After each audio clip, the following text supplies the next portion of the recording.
First night with the duke episode 8ல என்ன நடக்குது பார்க்கலாம். அதுக்கு முன்னாடி நம்ம சேனலை சப்ஸ்கிரைப் பண்ணிக்கோங்க. கூடவே பக்கத்துல இருக்க பெல் ஐகானை கிளிக் பண்ணிக்கோங்க. மறக்காம ஒரு லைக் போடுங்க. வாங்க இப்ப வீடியோக்குள்ள போகலாம். எடுத்த உடனே ஹீரோவும் ஈகுவும் ஒருத்தர் பார்த்து முறைச்சிட்டு இருக்காங்க. நடுவுல நின்று ஹீரோனி என்ன பண்றதுன்னு தெரியாம முழிச்சிட்டு இருக்க.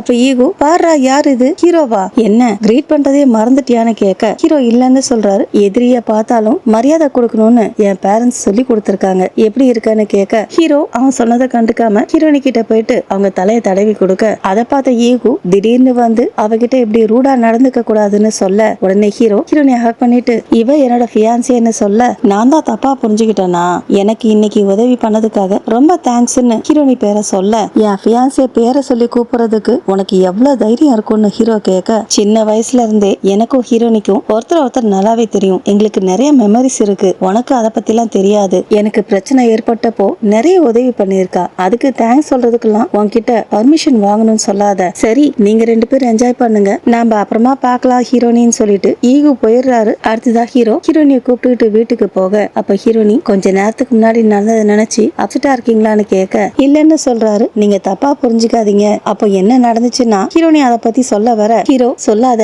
நான் அதை பத்தி தெரிஞ்சுக்க விரும்பலன்னு சொல்றாரு. சரி ஈகுவ உங்களுக்கு எப்படி தெரியும்னு ஹீரோனி கேட்க அதுக்கு ஹீரோ நாம 2 பேரும் ஒன்னா இருக்க நேரம் ரொம்ப முக்கியமானது. தேவையில்லாம அவனை பத்தி பேசி அந்த நேரத்தை வீணாக்க வேண்டாம் சொன்ன ஹீரோனி கிட்ட வாங்கிட்டு வந்த பூங்கத்தை கொடுக்க பூவை பார்த்த ஹீரோனியும் நீங்க சொல்றது சரிதான், இதுக்கப்புறம் நம்ம ஃபியூச்சர் மேல போக்கஸ் பண்ணலாம்னு சொல்றாங்க. 2 பேரும் பேசிக்கிட்டு ஹீரோனி வீட்டுக்கிட்ட வந்துடுறாங்க. ஹீரோனிக்கு வீட்டுக்கு போறதுல விருப்பமே இல்ல. இப்பதான் அவங்க வாங்கின பிரேஸ்லெட் ஞாபகத்துக்கு வருது. உடனே ஹீரோ கிட்ட எடுத்து காமிக்க அதை பார்த்த ஹீரோ என்ன இதுன்னு கேக்குறாரு. இதை போட்டுக்கிட்டா எப்பேற்பட்ட சூழ்நிலையிலும் இது நம்மள ஒண்ணு சேர்த்துருன்னு சொல்றாங்க. பட் ஹீரோக்கு அதுல நம்பிக்கை இல்ல. ஆண்கள் இந்த மாதிரி விஷயத்த போட மாட்டாங்கன்னு சொல்றாரு. ஆனா ஹீரோனி விடுறதா இல்ல, அவர் கையில போட்டு விட்டுறாங்க. அப்ப ஹீரோ நீ என்னோட லவ்வர்ன்றதுனால நான் ஒரு விஷயத்த சொல்றேன், நல்லா ஞாபகத்துல வச்சுக்கோ. இதுக்கப்புறம் இந்த மாதிரி இன்னொருத்தங்க கூட பழக கூடாதுன்னு சொல்ல ஹீரோனியும் சல்யூட் அடிச்சு கண்டிப்பா பண்ண மாட்டேன்னு சொல்ல அவங்க கியூட்டா பண்ணதுல இம்ப்ரெஸ் ஆன ஹீரோ கிஸ் பண்ணலான்னு போறாரு. அப்போ ஹீரோனி பேரை சொல்லி யாரோ கூப்பிடுறாங்க. திரும்பி பார்த்தாக்க அவங்க அப்பா நின்னுட்டு இருக்காரு. அப்பாவை பார்த்த உடனே ஹீரோவை தள்ளி விட்டுறாங்க. அப்படியே கட் பண்ணி ஈகுவை காமிக்க ஈகு அவர் வீட்டுக்கு போறாரு. வீடு பாழடைஞ்சு போயிருக்கு. அப்ப ஈகு ஹீரோடைய ஃபியான்சியா சொன்னவர் பிளாஷ்பேக் ஒன்னு நினைச்சு பாக்குறாரு. அதுல சின்ன வயசு ஹீரோனி மேல இருக்க புக் எடுக்கலாம் ட்ரை பண்றாங்க. ஸ்லிப் ஆகி கீழே விழுந்துடுறாங்க. பக்கத்துல ஈகு இருக்கிறாரு. கீழே விழுந்த ஹீரோனிய ஈகு தான் தாங்கி பிடிக்கிறாரு. இருந்தாலும் அவங்க நெத்தியில லைட்டா காயம் படுறது. அத கண்ணாடியில பார்த்து ஹீரோனி வருத்தப்படுறாங்க. அதை பார்த்த ஈகு நல்லா இருக்கியான்னு கேட்க நான் நல்லாவே இல்ல, இதனால எனக்கு கல்யாணம் ஆகாம போயிடுச்சுன்னா என்ன ஆகுறதுன்னு கேக்குறாங்க. அப்படின்னா அதுக்கு நான் பொறுப்பு ஏத்துக்கிறேன். நீ என்ன கல்யாணம் பண்ணிக்கிறதுக்காக இத ஒரு எக்ஸ்கியூஸா யூஸ் பண்றியான்னு கேட்க அதுக்கு ஹீரோனி கண்டிப்பா கிடையாது, நீ வளர்ந்ததுக்கு அப்புறம் அழகா மாறுறதெல்லாம் வேஸ்ட். நான் ரொம்ப அழகா இருக்கேன்னு என்ன நினைச்சு கவலைப்படாத. அது எப்பவும் நடக்காது. எனக்குன்னு சுயமரியாதை இருக்கு. ஹீரோனி இத பேசிட்டே இருக்கும் போது ஈகு கிஸ் பண்ணிடுறான். உனக்கு ஃபர்ஸ்ட் கிஸ் நான் தான் கொடுத்தேன், அதை மறந்துடாதன்னு சொல்றான். அவன் சொன்னதுக்கு ஹீரோனி எதுவுமே சொல்லல, திகைச்சு போயிருக்காங்க. அப்ப யாரோ 2 பேரையும் கூப்பிட உனக்கு வருத்தமா இருந்துச்சுன்னா என்ன கல்யாணம் பண்ணிக்கோன்னு ஈகு சொல்ல ஹீரோனி சிரிச்சிடுறாங்க. அந்த பிளாஷ்பேக் அதோட முடிய அடுத்துதான் ஹீரோ ஹக் பண்ணிருப்பாரு இல்லையா, அதை நினைச்சு பார்த்துட்டு ஹீரோ நீ ஹீரோனிய அடையறதுக்கு தகுதியே இல்லன்னு சொல்றான். அப்படியே கட் பண்ணி ஹீரோனிய காமிக்க ஹீரோனிய அவங்க அப்பா வீட்டுல வச்சு பூட்டிடுறாரு. ஹீரோனியும் கதவை திறக்கிறதுக்கு என்னென்னவோ பண்ணி பாக்குறாங்க. எதுவுமே ஒர்க் அவுட் ஆகல. இன்னொரு பக்கம் அப்பா வீட்டுல இருக்க வேலைக்காரங்க அம்மா 3 பிரதர்ஸ் எல்லாரையும் கூப்பிட்டு நான் சொல்ற வரைக்கும் யாருமே கதவை திறந்து விடக்கூடாது, இதுக்கப்புறம் நான் ஸ்ட்ரிக்டான அப்பாவா இருக்க போறேன்னு சொல்லிடுறாரு. அம்மாவும் எவ்வளவு சொல்லி பாக்குறாங்க. பட் அப்பா கேக்குறதா இல்ல. ஹீரோவும் வீட்டுக்கு போகல. ஹீரோனி வீட்டுக்கு வெளியே தான் இருக்கிறாரு. அப்போ பேங்க் கதவை திறக்க உடனே ஹீரோ கிட்ட போறாரு. அப்ப பேங்க் இந்த மாதிரி பண்ணாதீங்க, வீட்டுக்கு போங்க, அப்பா ரொம்ப கோவத்துல இருக்காருன்னு சொல்ல ஹீரோனி எப்படி இருக்கான்னு கேக்குறாரு. அவங்கள ரூம்ல வச்சு பூட்டிட்டாங்க, ஒழுங்கா நடந்துக்கிற வரைக்கும் வெளியே விட மாட்டேன்னு சொல்லிட்டாங்கன்னு சொல்றா. நான் ஹீரோனி அப்பாவை பார்க்கணும், போய் இன்ஃபார்ம் பண்ணுன்னு ஹீரோ சொல்ல அவரு இப்போ நல்ல மூட்ல இல்ல. இந்த நேரத்துல நீங்க அவரை போய் பார்த்தாக்க இதுக்கப்புறம் நீங்களும் ஹீரோனியும் பார்க்க முடியாமலே போனாலும் போகலாம், அதனால இப்போதைக்கு நீங்க பார்க்க வேண்டாம் சொல்லிட்டு பேங்க் போயிடுறா. மறுநாள் பொழுது விடிஞ்ச உடனே ஹீரோ காம்பவுண்ட் சரி எகிரி குதிச்சு ஹீரோனிய பார்க்கலான்னு போறாரு. ஆனா ஹீரோ வருவார்னு தெரிஞ்சு அப்பாவும் 3 அண்ணன்களும் கட்டையோட ரெடியா காத்துட்டு இருக்காங்க. ஹீரோவை பார்த்த உடனே ஒழுங்கா இங்க இருந்து போயிடுங்கன்னு சொல்றாங்க. அதே சமயம் ஹீரோனியும் வெளியே எஸ்கேப் ஆகலாம் ட்ரை பண்றாங்க. பட் பேங்க் விட மாட்டேங்கிறா. இன்னொரு பக்கம் ஹீரோவும் வீட்டுக்கு போகாம வெளியே உட்கார்ந்து இருக்காரு. அடுத்ததான் 3 அண்ணன்களும் வெளியே போக ஹீரோ அவங்க கிட்ட பேசலாம் ட்ரை பண்றாரு. ஹீரோவை பார்த்த உடனே 3 பேரும் ரிட்டர்ன் வீட்டுக்குள்ள போயிடுறாங்க. இன்னொரு பக்கம் ஹீரோனி கதவு ஒடிக்கிறதுக்காக வேகமா ஓடி வந்து கதவு மேல மோதுறாங்க. பட் கதவு ஒரு துளி கூட அசையல. ஹீரோனி தான் கீழே விழுந்துடுறாங்க. அடுத்ததா ஜன்னல் வழியா எஸ்கேப் ஆகலான்னு ஜன்னலை திறந்துட்டு வெளியே வராங்க. வெளியே ஏகப்பட்ட முள்ளா போட்டு வச்சிருக்காங்க. இன்னொரு பக்கம் ஹீரோயினி வீட்டுக்கு வெளியே இருக்க மரத்தை பிடிச்சி எக்ஸசைஸ் பண்ணிட்டு இருக்க. அப்போ அப்பா அந்த இடத்த கிராஸ் பண்ண அவரை பார்த்த உடனே ஹீரோ வணக்கம் சொல்ல, ஆனா அப்பா கண்டுக்காம போயிடுறாரு. இன்னொரு பக்கம் ஈகு ராஜாவை மீட் பண்ணி அவருக்கு கிஃப்ட் கொடுத்துட்டு எப்படி இருக்கீங்கன்னு விசாரிக்கிறான். உன் பேரண்ட்ஸ கொன்னவன் எப்படி இருக்கான்னு தெரிஞ்சுக்க விரும்புறியா? நீ அந்த அளவுக்கு நேர்மையானவனான்னு கேட்க, அப்படிலாம் சொல்லாதீங்க, என்ன ஃபேஸ் பண்றது உனக்கு சாதாரணமான விஷயமா இருக்காதே. நான் வெவ்வேறு ஊருக்கு போனதுனால என்னோட கடந்த காலத்துல இருந்து வெளியே வந்துட்டேன். இப்போ பழசு எதுவும் ஞாபகத்துல இல்லன்னு சொல்றான். அவன் சொன்னதை ராஜா நம்புறதா இல்ல, மத்தவங்க சொல்றத நான் என்னைக்கும் நம்ப மாட்டேன். நீதான் ஊர் ஊரா டிராவல் பண்ணிட்டு இருந்தியே, எதுக்காக திடீர்னு ரிட்டர்ன் வந்திருக்கன்னு கேக்குறாரு. குறிப்பா எந்த காரணமும் இல்ல, ஊர் ஊரா சுத்திட்டு இருந்தனா திடீர்னு ஊர் ஞாபகம் வந்துச்சு, அதனாலதான் ரிட்டர்ன் வந்தேன்னு சொல்றான். அவ்வளவுதானான்னு ராஜா கேட்க, உங்களை ஏமாத்துறது ரொம்ப கஷ்டம். உண்மை என்னன்னாக்க என் ஃப்ரெண்ட நம்பி சூதான்னு சம்பாரிச்ச எல்லாத்தையும் இழந்துட்டேன். இப்போ என்கிட்ட ஒண்ணுமே இல்ல, அதான் என்னோட முடிவுன்னு எனக்கு தோணல. அப்பதான் உங்க ஞாபகம் வந்துச்சு, பணத்தை விட நீங்க ரொம்ப முக்கியம்னு இங்க வந்தேன்னு சொல்றான். அவன் இப்படி சொன்னதுக்கு அப்புறம் தான் ராஜா அவன் கொடுத்த கிஃப்ட ஓபன் பண்ணி பாக்குறாரு. பார்த்துட்டு இது என்னன்னு கேட்க, சைனால இருக்க ரொம்ப ரேரான மெடிசனா, அதை சாப்பிட்டாக்க ராஜா இழந்த எனர்ஜி திரும்ப கிடைக்கும்னு சொல்றான். ராஜாக்கும் அவன் கொடுத்த கிஃப்ட் பிடிச்சிருக்கு. இப்போ சைனா எப்படி இருக்குன்னு விசாரிக்கிறாரு. எனக்கு பாலிடிக்ஸ்ல இன்ட்ரெஸ்ட் இல்ல, அதனால நிறைய விஷயங்கள் தெரியாது, ஆனா அப்பப்ப கேள்விப்படுறத உங்ககிட்ட சொல்றேன்னு சொல்றான். அதை கேட்ட ராஜாவும் இதுவும் நல்ல ஐடியா தான், சீக்கிரமாவே ராயல் ஃபேமிலியில போலோ கேம் நடக்க போதான், விருப்பம் இருந்தா ஈகுவையும் கலந்துக்க சொல்றாரு. சரின்னு சொல்லிட்டு ஈகுவும் போயிடுறான். அவன் போனதுக்கு அப்புறம் ராஜா திடீர்னு ரிட்டர்ன் வந்திருக்கான், என்ன நினைக்கிறான்னு தெரியலையேன்னு சொல்றாரு. அவன் ரிட்டர்ன் வந்ததுல இருந்து இது வரைக்கும் எதுவும் பண்ணலன்னு ராஜா பக்கத்துல இருக்கவர் சொல்றாரு. அதுக்கு ராஜா, ஹீரோ வேட்டை நாய்னா இந்த ஈகு காட்டு நாயா, இந்த முறை இந்த ரெண்டு நாய்க்கும் ஒரு மேட்ச் வைக்கிறேன்னு சொல்றாரு. அடுத்ததா ஈகு கடத்தெருவில் நடந்து போய்கிட்டு இருக்க அவனை பெரிய அண்ணா பாத்துறான். அப்படியே கட் பண்ணி ஹீரோனியை காமிக்க, ஹீரோனிக்காக பேங்க் சாப்பாடு எடுத்து வர, பேங்க பார்த்த உடனே ஹீரோனி ஹீரோ எப்படி இருக்காரு விஷயத்த கேள்விப்பட்டு ரொம்ப வருத்தப்பட்டாரான்னு கேட்க, காலையிலே வீட்டுக்கு வந்துட்டாரு, இப்போ வீட்டுக்கு வெளியே தான் இருக்கிறாருன்னு பேங்க் சொல்ல, வெளியே ரொம்ப குளிருமே, ஏதாவது வழி இருக்கான்னு ஹீரோனி கேட்க, உங்க அப்பா மனசு மாறுற வரைக்கும் வேற எந்த வழியும் இல்லைன்னு சொல்றா. நான் இங்க ட்ராப் ஆயிருக்கிறதுனால அவரை பார்க்க முடியல, பேச முடியலன்னு ஹீரோனி ஃபீல் பண்றாங்க. ஃபீல் பண்ண ஹீரோனி பேங்க் கொண்டு வந்த சாப்பாடை பார்க்க, சாப்பாடு மேல ஒரு துணி மூடி இருக்கு. அதை பார்த்த உடனே பேங்க் கிட்ட, பேங்க் சீக்கிரமா போயிட்டு ஒரு பேப்பர் நிறைய நூல் எடுத்துட்டு வான்னு சொல்றாங்க. அப்படியே கட் பண்ணி ஹீரோவை காமிக்க, வெளியே பனி பொழிஞ்சிட்டு இருக்கு. ஹீரோ அதை கூட பொருட்படுத்தாம ஹீரோனிக்காக காத்துட்டு இருக்காரு. இன்னொரு பக்கம் ஹீரோனி பேங்க் கொண்டு வந்த பேப்பர்ல 2 கப்பை செஞ்சு 2 கப்புக்கும் நடுவுல நூலை கட்டி ஒரு கப்பை பேங்க் கிட்ட கொடுத்து ஹீரோ கிட்ட கொடுக்க சொல்றாங்க. பேங்கும் அந்த கப்பை ஹீரோ கிட்ட தூக்கி போட்டு, காதுல வச்சு கேளுங்க,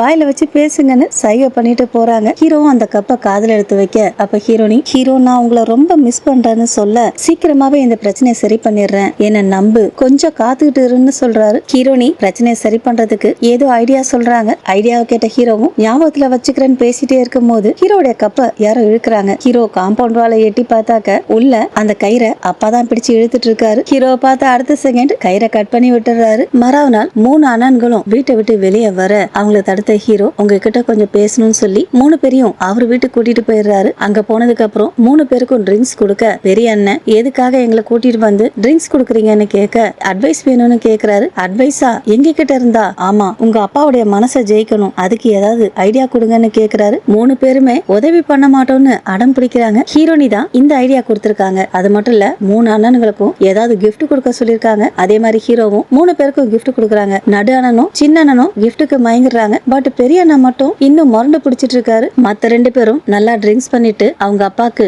ஒயின்னா ரொம்ப பிடிக்கும், குறிப்பா ஒரு மலை பேரை சொல்லி அந்த மலையில கிடைக்கிற ஒயின்னா ரொம்ப பிடிக்கும்னு சொல்றாங்க. அவங்க 2 பேரும் வளர்றத பார்த்து பெரிய அண்ணன் திட்டுறாரு. பட் மத்த 2 பேரும் அதை கண்டுக்கிறதாவே இல்ல. அடுத்ததா ஹீரோவை பார்த்து, உங்க ட்ரிங்க்ஸை நான் குடிக்கவும் மாட்டேன், உங்க கிஃப்ட்டுக்கு மயங்கவும் மாட்டேன்னு சொல்றாரு. ஆனா ஹீரோ கோவப்படாம அவருக்காக ஒரு கோட் கிஃப்டா கொடுத்திருப்பாரு. அதை எடுத்து அவருக்கு போத்தி விட்டுட்டு, கிளாஸ் எடுங்க பிக் பிரதர்னு சொல்ல, அவரு மச்சான்னு கூப்பிட்ட உடனே பெரிய அண்ணன் மயங்கிடுறாரு. அப்புறம் என்ன, ஹீரோ 3 பேரையுமே மடக்கிடுறாரு. 3 பேர் நல்லா ட்ரிங்க்ஸ் பண்ணிட்டு கும்மாலம் போடுறாங்க. அப்பா எப்படி வழி கொண்டு வரதுன்னு ஹீரோக்கு ஒரு ஐடியா கிடைச்சிருச்சு இல்லையா? அதனால ஹீரோ ஹீரோ கூட சேர்ந்து ட்ரிங்க்ஸ் பண்ணலான்னு அவரோட அப்பா மறைச்சு வச்சிருந்தாருன்னு ஒரு ஒயின் எடுத்துட்டு வந்திருப்பாரு. அந்த ஒயினை ஹீரோனி அப்பா கிட்ட கொடுக்கறாரு. ஒயின்னு தெரிஞ்ச உடனே அப்பாவும் ரொம்ப சந்தோஷப்படுறாரு. பாட்டில பிரிச்சு ஒரு கையால எடுத்து சாப்பிட்டு பாக்குறாரு. சந்தோஷமா சாப்பிட்ட ஒரு முகம் கடுப்பா மாறுது. இது அவருக்கு ரொம்ப பிடிச்ச அந்த மலையில இருந்து வந்த ஒயின் கிடையாதான், இங்க லோக்கல்ல கிடைக்கிற ஒயின்னு சொல்றாரு. சோ இந்த பிளானும் ஃபிளாப் ஆயிடுது. அதனால ஹீரோ மறுநாள் வீட்டு முன்னாடி ஒரு பாய போட்டு அதுல மண்டி போட்டு, நீங்க கல்யாணத்துக்கு ஒத்துக்கிற வரைக்கும் நான் இங்க இங்க இருந்து ஒரு இன்ச்சு கூட அசைய மாட்டேன்னு சொல்லிடுறாரு. இன்னொரு பக்கம் பேங்க் ஹீரோனிக்காக சாப்பாடு எடுத்துட்டு போக ஹீரோனி ஒரு மாதிரி இருக்காங்க. பேங்க பார்த்த உடனே ஹீரோ எப்படி இருக்காரு, அப்பா கல்யாணத்துக்கு ஒத்துக்கிட்டாரான்னு கேட்க அவங்கள பார்த்து பேங்க் பயந்து போயிடுறா. அப்பா கல்யாணத்துக்கு ஒத்துக்கல, அதனால ஹீரோ வீட்டுக்கு முன்னாடி முட்டி போட்டிருக்காருன்னு சொல்றா. அவ சொன்னதை கேட்ட உடனே ஹீரோனி ஹீரோவை பார்க்கலான்னு போக பேங்க் விட மாட்டேங்கிறா. இப்ப நீங்க அங்க போனீங்கன்னா பிரச்சனை இன்னும் பெருசாயிடும் சொல்றா. அவ சொன்னதை கேட்டு ஹீரோனி ஓன்னு அழறாங்க. ஹீரோனி அழத பார்த்த பேங்க் இதுக்கு மேலயும் என்னால பொறுத்துக்க முடியாது, வாங்க போகலான்னு சொல்றா. அதே சமயம் அப்பா ஹீரோ கிட்ட போயிட்டு எழுந்திருங்கன்னு சொல்ல அதுக்கு ஹீரோ நீங்க கல்யாணத்துக்கு ஒத்துக்கிற வரைக்கும் எழுந்திருக்க மாட்டேன்னு சொல்றாரு. இன்னும் எவ்வளவு நேரத்துக்கு பணியில முட்டி போட்டுட்டு இருப்பீங்க, உள்ள வாங்க பேசலான்னு கூப்பிடுறாரு. அடுத்ததா அப்பா வீட்டுக்குள்ள போக அம்மா கையில இருக்க துணியை பார்த்துட்டு துணியை கொடுன்னு கேக்குறாரு. அப்பா பின்னாடி ஹீரோ வர அம்மா அப்பாக்கு அந்த துணியை கொடுக்காம அந்த துணியால ஹீரோ மேல இருந்த பனியை தொடச்சி விடுறாங்க. அடுத்ததா ஹீரோனி அப்பாவும் ஹீரோவும் பேச ஆரம்பிக்கிறாங்க. அப்போ அப்பா சொல்றாரு நீங்க எவ்வளவு உறுதியா இருக்கீங்கன்னு இப்ப எனக்கு புரியுது. ஆனா அதுக்கு ஹீரோ சொல்றாரு அப்படின்னா இப்போ நீங்க கல்யாணத்துக்கு ஒத்துக்கலையா?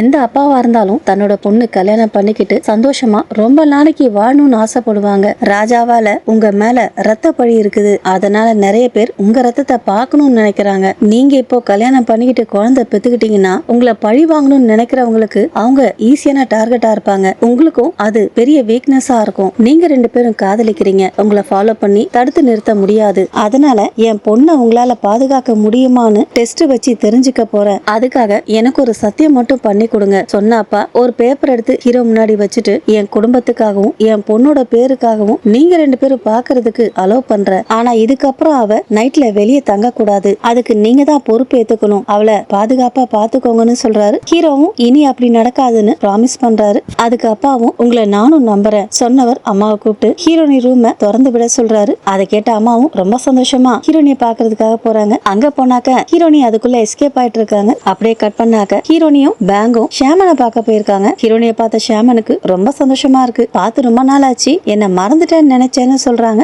என்னால வீட்டை விட்டு வெளியே வர முடியல, ரொம்ப கஷ்டமா இருந்துச்சுன்னு ஹீரோனி சொல்ல லாஸ்ட் டைம் இங்க இருந்து ஒரு சொல்யூஷன் கேட்டு போனீங்களே அது எஃபெக்டிவா இருந்துச்சான்னு ஷாமன் கேட்க ஹீரோனிக்கு என்ன சொல்யூஷன் புரியல. உடனே பேங்க் கிட்ட கேட்க அதுக்கு பேங்க் லாஸ்ட் டைம் வந்தப்போ இவங்க கிட்ட இருந்து ஒரு பொருள் வாங்கிட்டு போனோமே அதை பத்தி பேசுறாங்கன்னு சொல்ல ஹீரோனிக்கு அது என்னன்னே தெரியல. இருந்தாலும் ஆமா ஆமா நல்ல எஃபெக்டிவா இருந்துச்சுன்னு ஏதோ சொல்றாங்க. சரி இப்ப என்ன விஷயமா வந்திருக்கீங்கன்னு ஷாமன் கேட்க ஹீரோனி ஏதோ சொல்ல வராங்க. அதுக்குள்ள ஷாமன் ஹீரோனியை தடுத்து உன் காதல்ல ஏதோ பிரச்சனை தானேன்னு கேட்க அவங்க சொன்னதை கேட்டு ஹீரோனிக்கு ரொம்ப ஆச்சரியமா இருக்கு. அப்ப ஷாமன் உன் கல்யாணம் நடக்குமா நடக்காதான்னு சந்தேகமா இருக்கா, உன் கால் ரொம்ப டயர்டா இருக்கா, நூலை கட் பண்ணி விட்டுட்டாங்களா, இப்போ ரொம்ப ஏமாற்றமா இருக்கான்னு கேட்க அதை கேட்ட ஹீரோனி உங்களுக்கு எப்படி தெரியும்னு கேட்க உடனே ஷாமன் ஹீரோனி கிட்ட ஒரு மந்திர பேப்பரை கொடுத்து அந்த பேப்பரை ஹீரோடைய பெட்ல மறைச்சு வைக்க சொல்றாங்க. அப்படி மறைச்சு வச்சாக்க அவங்க கல்யாணத்துல இருக்க தடையெல்லாம் நீங்கி போயிடும் சொல்றாங்க. அந்த பேப்பரை வாங்கின ஹீரோனி பேங்க் கிட்ட இதை வாங்கிக்கலாமான்னு கேட்க பேங்க் கடுப்பா முறைக்கிறா. அப்போ ஷாமன் வந்துட்டியா, நானும் வாழணுப்பா, அதுக்கு பணம் வேணும்னு சொல்றாங்க. அதாவது அந்த சின்ன பையன் வந்துட்டு இருக்கான். ஷாமன் சொல்லி முடிக்கிறதுக்குள்ள அவங்க உடம்புக்குள்ள போயிடுறான். அடுத்ததா ஹீரோனிய பார்த்து ஒரிஜினல் பொண்ணு எங்க,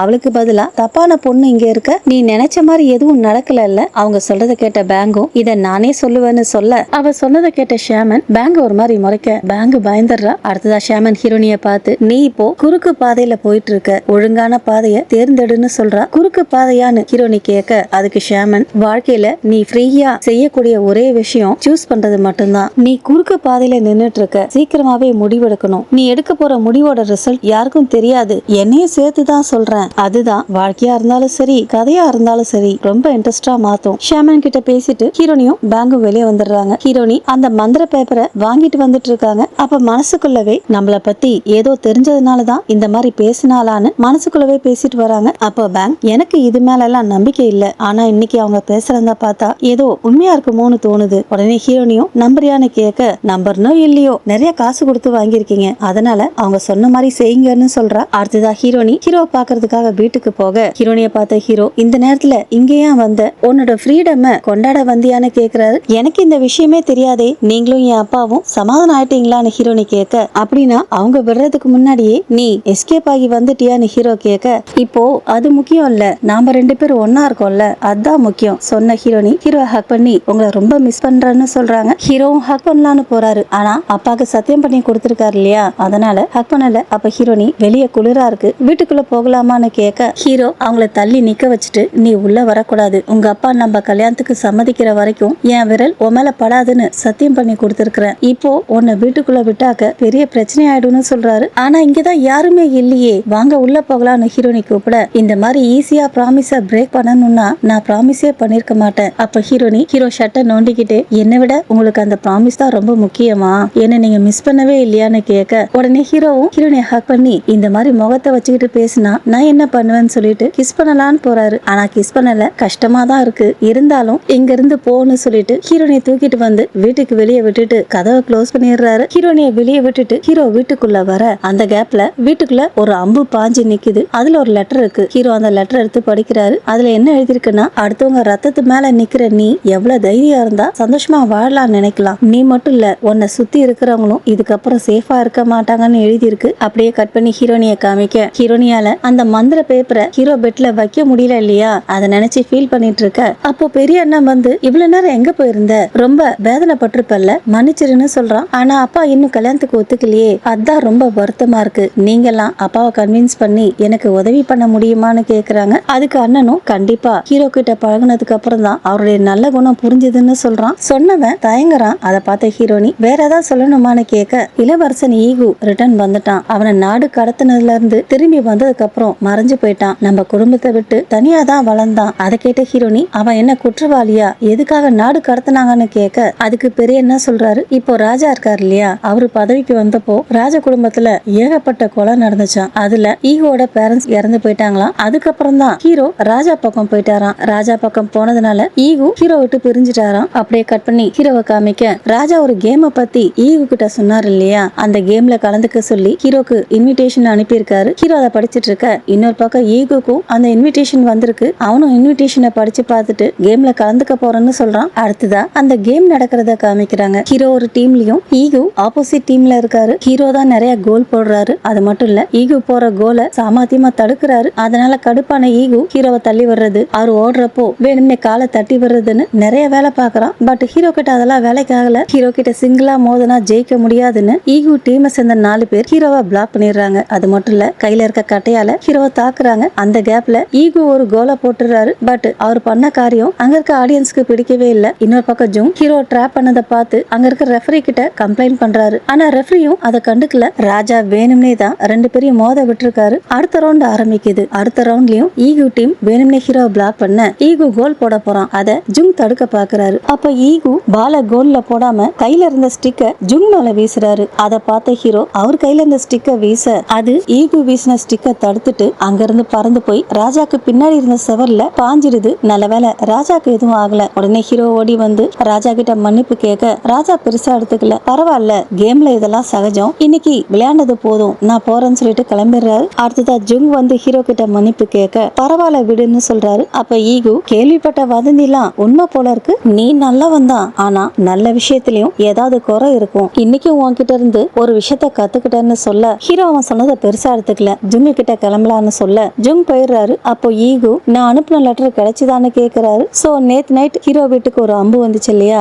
அது இவரு தான் அனுப்பினார் போல இருக்கு. அடுத்ததா கடை தெருவா காமிக்க, ஹீரோனு கிட்ட 3 பேர் பிரச்சனை பண்ணிருப்பாங்க இல்லையா, அவங்கள யாரோ துவச்சி எடுத்திருக்காங்க போல இருக்கு. உடம்பு முழுக்க காயமா இருக்கு. அப்போ அந்த பக்கமா வந்த ஈகு வேணும்னே அவங்கள மோதிட்டு போறாரு. அவரு மோதினதுல 2 பேர் கீழே விழுந்துடுறாங்க. மன்னிச்சிருங்க, தெரியாம அடிச்சிட்டேன், இதுக்கப்புறமாவது ஃபியூச்சர்ல பார்த்து நடந்துக்கோங்கன்னு சொல்றாரு. சோ இவங்க 3 பேருக்கு ஏற்பட்ட டேமேஜுக்கும் இவரு தான் காரணம் போல இருக்கு. அவங்கள பார்த்து சிரிச்சுக்கிட்டே ஈகு அங்க இருந்து போக, அவரை ஷேமன் கிராஸ் பண்றாங்க. அவரை பார்த்த ஷேமன் அவரு சரியில்லைன்னு சொல்றாங்க. அடுத்ததா ஹீரோனியை காமிக்க, ஹீரோவை பார்த்து ரொம்ப நாள் ஆயிடுச்சு போல இருக்கு, ராத்திரி தானே ஒன்னா இருக்க கூடாது சொன்னாரு, பகல்ல கூட பார்க்க கூடாதான்னு ஃபீல் பண்றாங்க. அடுத்ததா ஷேமன் கிட்ட இருந்து ஒரு மந்திர பேப்பரை வாங்கிட்டு வந்தாங்க இல்லையா, அதை எடுத்து பாக்குறாங்க. அதை பார்த்தவங்களுக்கு ஷேமன் சொன்னதான் ஞாபகத்துக்கு வருது, நீ குறுக்கு பாதையில போயிட்டு இருக்க, சீக்கிரமா முடிவெடுன்னு சொல்லியிருப்பாங்க இல்லையா, அதை நினைச்சு பார்த்த ஹீரோனி இந்த வார்த்தை என்ன ரொம்ப ஊர்த்துதுன்னு சொல்றாங்க. இன்னொரு பக்கம் ஹீரோ ஈகுவை க்ளோஸா வாட்ச் பண்ண சொல்லி ஒருத்தர் அனுப்புறாரு. அவரு அங்கிருந்து போனதுக்கு அப்புறம் ஹீரோடைய வேலைக்காரர் ஒரு பாக்ஸ் கொண்டு வந்து கொடுக்கறாரு.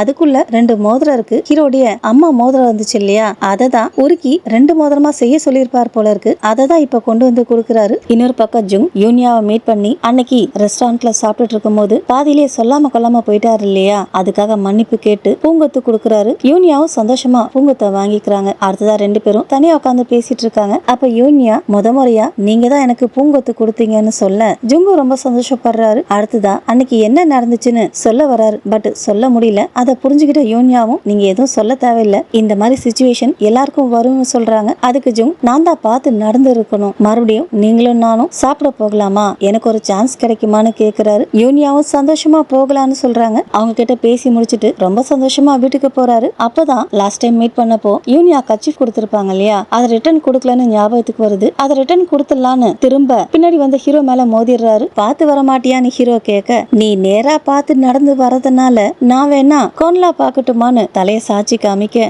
என்னடா ஆச்சு உனக்குன்னு ஹீரோ கேட்க, உன்னை பார்த்தா பொறாமையா இருக்குன்னு சொல்றாரு. சரி இப்போ எங்க போறேன்னு ஹீரோ கேட்க, எனக்கும் பர்சனல் லைஃப் இருக்குன்னு ஜுங் சொல்ல, உண்மையை சொல்லணும்னா எனக்கு அதெல்லாம் இன்ட்ரெஸ்ட் இல்லைன்னு சொல்ல, அதை கேட்டு ஜுங் சிரிச்சிடுறாரு. ஜோக் அடிக்கிறியா, நல்ல மூட்ல இருக்க போல இருக்கு, உன் ஃபியான்சிய பார்க்க போறியான்னு கேட்க, ஆமான்னு சொன்ன ஹீரோ அன்னைக்கு ஜுங் ஒரு வைன் கொடுத்தாரு இல்லையா, அது போலியானதுன்னு சொல்ல, அதே சமயம் யூனியா அந்த பக்கமா வர ஜுங் ஹீரோ சொன்னதை காதுல வாங்காம யூனியாவை பார்க்க போறாரு. அப்படியே கட் பண்ணி ஹீரோனிய காமிக்க, ஹீரோ ஹீரோனிக்காக ஒரு லெட்டர் அனுப்பியிருக்காரு. அதுல நம்ம ஃபர்ஸ்ட் டைம் மீட் பண்ணோம் இல்லையா, அந்த இடத்துக்கு வான்னு எழுதியிருக்காரு. இந்த முறை லெட்டரை கொண்டு வந்தது பேங்க் கிடையாது, வேற ஒரு பொண்ணு. லெட்டரை படிச்ச ஹீரோனி, பேங்கும் அம்மாவும் என்ன பத்தி கேட்டாக்க அர்ஜென்ட்டா வெளியே போயிருக்கேன்னு சொல்லிட்டு ஹீரோ பார்க்க போயிடுறாங்க. இன்னொரு பக்கம் யூனியாவை காமிக்க, யூனியா யாரும் பார்க்காதப்போ ஒரு வீட்டுக்குள்ள போறாங்க. ஆனா அவங்கள ஃபாலோ பண்ணிட்டு வந்த ஜுங் அதை பாத்துறாரு. இன்னொரு பக்கம் ஹீரோனி அவங்களும் ஹீரோவும் ஃபர்ஸ்ட் டைம் மீட் பண்ணாங்க இல்லையா, அந்த இடத்துக்கு வந்து காத்துட்டு இருக்காங்க. ரொம்ப நேரம் ஆகியும் ஹீரோவை காணும். அப்ப யாரோ வந்து ஹீரோனிய மயக்கப்படுத்தி கடத்திட்டு போயிடுறாங்க. அப்படி போறப்போ ஹீரோனி கையில இருந்த பிரேஸ்லெட் அங்க தவறி விழுந்துருது. அடுத்ததா ஹீரோவை காமிக்க, ஹீரோவை ஒரு பல்லாக்கு கிராஸ் பண்ணி போகுது. அந்த பல்லாக்குள்ளதான் ஹீரோனி மயக்கமா இருக்காங்க. அடுத்ததா ஹீரோனி வீட்டுக்கு போன ஹீரோ அந்த பொண்ணு மூலமா லெட்டர் வந்த விஷயம், ஹீரோனி பார்க்க போன விஷயம் எல்லாம் தெரிஞ்சுக்கிறாரு. அப்போ ஹீரோனியை தேடி போன பேங்க் ரிட்டர்ன் வந்து ஹீரோ கிட்ட, ஹீரோனி போற இடம் எல்லாம் தேடி பார்த்துட்டேன், அவங்க எங்கேயுமே இல்லைன்னு சொல்றாங்க. அப்படியே கட் பண்ணி ஈகுவை காமிக்க, அவரும் சில ஆட்களும் ரகசியமா மீட்டிங் போடுறாங்க. ஹீரோவை அடிக்கடி சில பேர் அட்டாக் பண்ணுவாங்க இல்லையா, அந்த குரூப் போல இருக்கு. அப்ப ஈகு இரும்ப ஒரே ரத்தமா வருது. அதை பார்த்த ஒருத்தர் சீக்கிரமா ட்ரீட்மெண்ட் எடுத்துக்கோங்கன்னு சொல்ல, அதுக்கு ஈகு, இதுக்கு ட்ரீட்மெண்ட் கிடையாது, நான் எப்பெல்லாம் பழச மறக்கணும்னு நினைக்கிறேனோ அப்பெல்லாம் என் ரத்தம் வந்து பழச மறக்க விடாம பண்ணுது. அவங்க அனுபவிச்ச வலிக்கு முன்னாடி இதெல்லாம் ஒண்ணுமே இல்ல, எல்லாத்தையும் பழைய மாதிரி ஆக்குறதுக்கு நேரம் வந்துருச்சுன்னு சொல்றாரு. அடுத்ததா ஹீரோனிய காமிக்க, இப்பதான் ஹீரோனி மயக்கம் தெளிஞ்சு எழுந்திருக்கிறாங்க. எங்க இருக்காங்கன்னே தெரியல. அப்ப ஒருத்தன் வந்து, இதுதான் உன்னோட கலர்ன்னு சொல்றான். அடுத்ததா ஜுங்க காமிக்க, ஜுங் யூனியா ஒரு வீட்டுக்குள்ள போனா இல்லையா, அதுக்கப்புறம் என்ன நடந்துச்சுன்னு நினைச்சு பாக்குறாரு. அந்த வீட்டுக்குள்ள போன யூனியா ஹீரோனியா ஒருத்தன் கடத்தினா இல்லையா, அவன் கிட்ட நிறைய பணம் கொடுத்து இன்னைக்கு ராத்திரி வேலைய கச்சிதமா முடிச்சிருன்னு சொல்றா. அப்படியே கட் பண்ணி ஹீரோனிய காமிக்க, ஹீரோனி காப்பாத்துங்கன்னு கத்துறாங்க. அதை கேட்ட அவன், கத்தாத, நீ எவ்வளவு கத்தினாலும் யார் காதலையும் விழாதுன்னு சொல்றான். உனக்கு என்ன வேணும்னு ஹீரோனி கேட்க, நீ ரொம்ப கஷ்டப்பட்டு இறந்து போகணும், அதான் அவங்களுக்கு வேணும் சொன்னவன் கையில இருந்த சுத்திய ஓங்குறான். அப்படியே கட் பண்ணி நாவல்ல இப்போ என்ன கதை இருக்குன்னு காமிக்கிறாங்க. ஒருத்தருக்கு லாபம்னா இன்னொருத்தருக்கு நஷ்டம். லீட் கேரக்டர் இறந்து போயிட்டாங்கன்னா அந்த இடத்துல வேற ஒருத்தர் வருவாங்க. இப்போ வாழ்வா சாவான்ற போராட்டத்துல சிக்கி இருக்கிறது ஹீரோவும் ஹீரோனியும். ஹீரோ வந்து ஹீரோனிய காப்பாத்துவாரா? இந்த சஸ்பென்ஸோட அந்த நாவல் பார்ட் முடியுது. அதை படிச்சு பார்த்த ஹீரோனி எப்படியாவது இந்த பிரச்சனையில இருந்து வெளியே வந்துருவாங்க, ஏன்னா அவங்க தானே முக்கியமான கேரக்டர்னு சொல்றாங்க. அடுத்ததா வருத்தப்படுறதுனால அவங்க முகத்துல சுருக்கம் வந்துருச்சுன்னு ஏதோ சின்னதா ஒரு மிஷினை யூஸ் பண்ணி முகத்துல இருக்க சுருக்கத்தெல்லாம் எடுத்து விட்டுட்டு டேபிள்ல பாக்குறாங்க. டேபிள்ல ஒரு கீச்செயின் இருக்கு. அதை எடுக்க போறப்போ மடியில இருந்த மொபைல் கீழே விழுந்துருது. ஹீரோனி அதை கூட கண்டுக்காம அந்த கீச்செயினை எடுத்து பார்க்க மறுபடியும் நாவல்குள்ள காமிக்கிறாங்க. ஹீரோ ஹீரோனியை தேடி அவங்க ஃபர்ஸ்ட் டைம் மீட் பண்ணாங்க இல்லையா, அந்த இடத்துக்கு போறாரு. அங்க ஹீரோனி கையில இருந்த பிரேஸ்லெட் கீழே விழுந்துருச்சு இல்லையா, அதை பாத்துறாரு. அதை எடுத்து பார்த்து ஹீரோ அதிர்ச்சியாக. அப்படியே கட் பண்ணி எபிலா காமிக்கிறாங்க. அப்பா ஹீரோ கிட்ட ப்ராமிஸ் கேட்டார் இல்லையா, இப்பதான் ஹீரோ அந்த பேப்பர்ல என்ன எழுதி கொடுத்து ப்ராமிஸ் பண்ணாருன்னு காமிக்கிறாங்க. மொத விஷயம், ஹீரோனிய ராத்திரி வெளியே தங்க விட மாட்டேன். ரெண்டாவது, ஹீரோனி குடும்ப பேர் கெடுற மாதிரி நடந்துக்க மாட்டேன். மூணாவது, ஹீரோனிக்கு எந்த பிரச்சனையும் வராம பாதுகாப்பேன். கைப்பட எழுதி கையெழுத்து போட்டு கட்டவரல் ரேகெல்லாம் வச்சு கொடுக்குறாரு. இதோட தான் இந்த எபிசோட் முடியுது. ஓகே ஃப்ரெண்ட்ஸ், இந்த வீடியோ உங்களுக்கு பிடிச்சிருந்தா நம்ம சேனல் லைக் பண்ணுங்க, ஷேர் பண்ணுங்க. தேங்க்ஸ் ஃபார் வாட்சிங்.